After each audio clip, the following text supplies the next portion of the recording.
కీర్తనల గ్రంథము 109వ అధ్యాయము. నా స్తుతికి కారణభూతుడవగు దేవా, మౌనముగా ఉండకుము.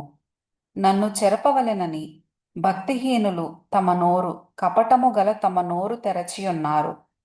వారు నా మీద అబద్ధములు చెప్పుకొనుచున్నారు. నన్ను చుట్టుకొని నా మీద ద్వేషపు మాటలాడుచున్నారు. నిర్నిమిత్తముగా నాతో పోరాడుచున్నారు. నేను చూపిన ప్రేమకు ప్రతిగా వారు నా మీద పగపట్టి ఉన్నారు. అయితే నేను మానక ప్రార్థన చేయుచున్నాను. నేను చేసిన మేలునకు ప్రతిగా కీడు చేయుచున్నారు. నేను చూపిన ప్రేమకు ప్రతిగా నా మీద ద్వేషముంచుచున్నారు. వాని మీద భక్తిహీనుని అధికారిగా నుంచుము. అపవాది వాని కుడి ప్రక్కను నిలుచునుగాక. వాడు విమర్శలోనికి తేబడునప్పుడు దోషి అని తీర్పు నొందునుగాక. వాని ప్రార్థన పాపమగునుగాక. వాని జీవిత దినములు కొద్దివగునుగాక. వాని ఉద్యోగమును వేరొకడు తీసుకొనుగాక. వాని బిడ్డలు తండ్రి లేని వారవుదురుగాక. వాని భార్య విధవరాలగునుగాక. వాని బిడ్డలు దేశదిమ్మరులై భిక్షమెత్తుదురుగాక. పాడుపడిన తమ ఇండ్లకు దూరముగా జీవనము వెతకుదురుగాక. వాని ఆస్తి అంతయు అప్పులవారు ఆక్రమించుకొందురుగాక. వాని కష్టార్జితమును పరులు దోచుకొందురుగాక. వానికి కృపచూపు వారు లేకపోదురుగాక. తండ్రి లేని వాని బిడ్డలకు దయచూపు వారు ఉండకపోదురుగాక. వాని వంశము నిర్మూలము చేయబడునుగాక.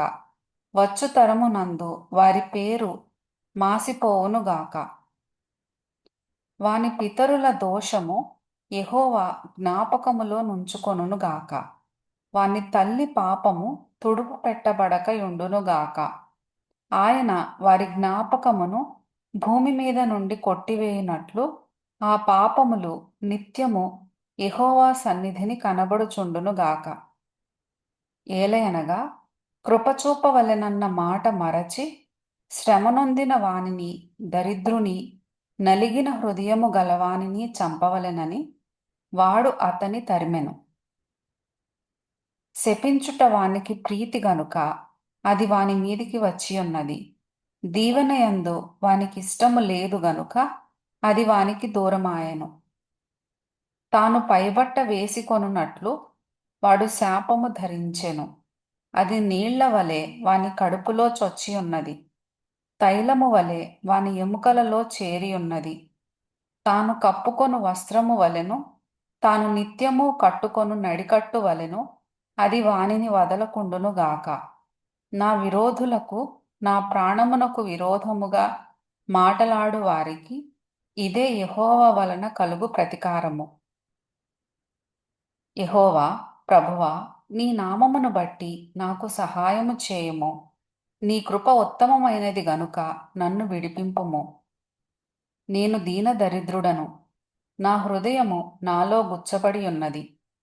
సాగిపోయిన నీడవలె నేను క్షీణించి ఉన్నాను. మిడతలను పారదోలునట్లు నన్ను పారదోలుదురు. ఉపవాసము చేత నా మోకాళ్ళు బలహీనమాయెను. నా శరీరము పుష్టి తగ్గి చిక్కిపోయెను. వారి నిందలకు నేను ఆస్పదుడనైతిని. వారు నన్ను చూచి తమ తలలు ఊచెదరు. యెహోవా, నా దేవా, ఇది నీ చేత జరిగినదనియు యెహోవావైన నీవే దీని చేసితివనియు వారికి తెలియనట్లు నాకు సహాయము చేయుము. నీ కృపను బట్టి నన్ను రక్షింపుము. వారు శపించుచున్నారు గాని నీవు దీవించుదువు. వారు లేచి అవమానము పొందెదరు గాని నీ సేవకుడు సంతోషించును. నా విరోధులు అవమానము ధరించుకొందురుగాక.